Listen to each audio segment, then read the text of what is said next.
Assalamualaikum warahmatullahi wabarakatuh. Waalaikumsalam warahmatullahi wabarakatuh. Kenalkan, kami siswa Divisi dan Teman Riset Tangerang. Terima kasih Ibu sudah menyempatkan waktunya. Di sini kami mewawancarai Bapak mengenai penegakan hukum dalam pendidikan. Setelah kita mencari tahu penegakan hukum dalam prinsip equality before the law, yang berarti semua orang sama kedudukannya di hadapan hukum, yang dimana artinya setiap kalangan, baik itu pejabat atau bukan, kaya atau miskin, memiliki kekuasaan ataupun tidak, akan mendapatkan perlakuan yang sama di hadapan hukum dan mendapatkan kepastian hukum yang adil.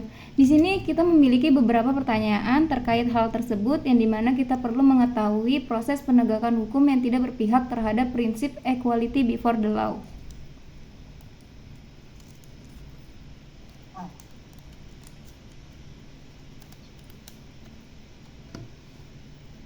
Silakan untuk Farah. Baik, pertanyaan yang pertama, mengapa dalam beberapa kasus tertentu orang yang memiliki kekuasaan atau kekayaan tampaknya mendapatkan perlakuan hukum yang lebih ringan dibandingkan rakyat biasa?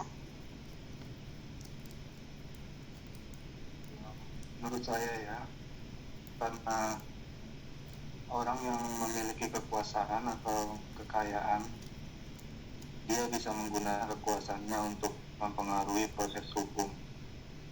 Orang kaya itu biasanya dia bisa membeli jasa pengacara terbaik, dan dia juga mempunyai relasi atau hubungan dengan orang-orang terkait yang bisa membantu dia untuk mendapatkan perlakuan yang lebih baik. Kan itu sulit atau mungkin tidak bisa dilakukan oleh rakyat biasa. Baik. Terima kasih.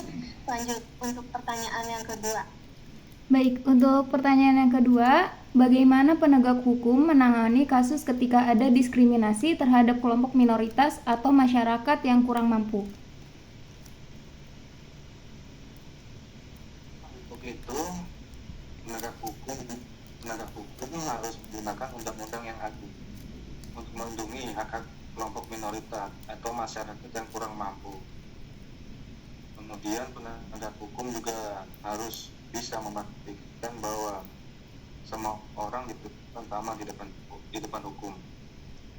Serta penegak hukum juga harus bisa menjelaskan kepada pelaku diskriminasi bahwa yang mereka lakukan itu salah karena telah menghilangkan hak-hak seseorang, dan juga bisa mengedukasi masyarakat tentang hak-hak mereka dan cara melindungi mereka dari diskriminasi.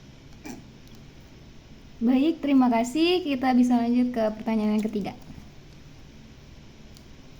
Yang ketiga, bagaimana cara memastikan bahwa hakim dan jaksa tidak dipengaruhi oleh kekuasaan atau uang dalam memutuskan?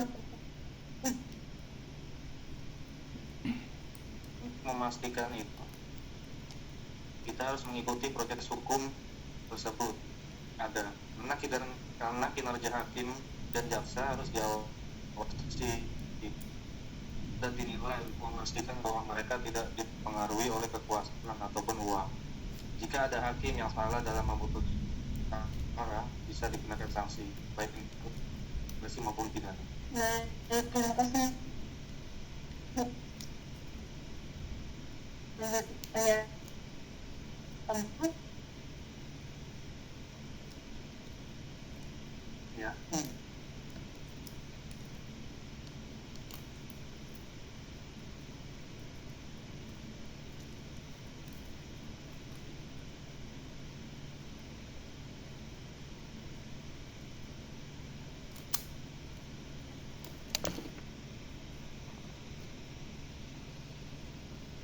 Baik, pertanyaan keempat, bagaimana cara memastikan bahwa korban kekerasan yang berasal dari masyarakat bisa mendapatkan keadilan yang sama?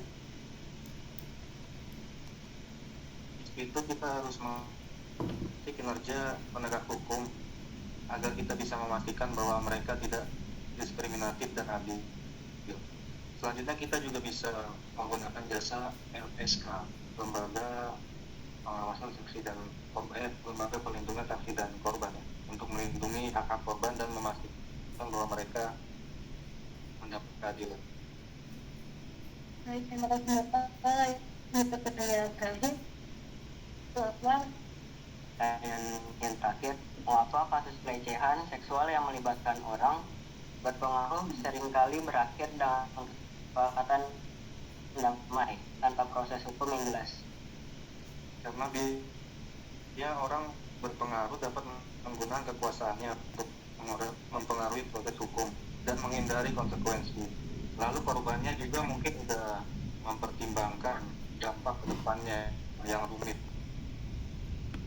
jika diteruskan, dan biasanya sudah di pelaku.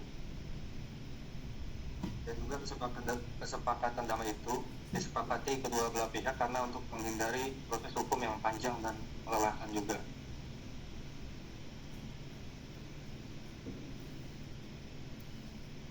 Mungkin menurut saya.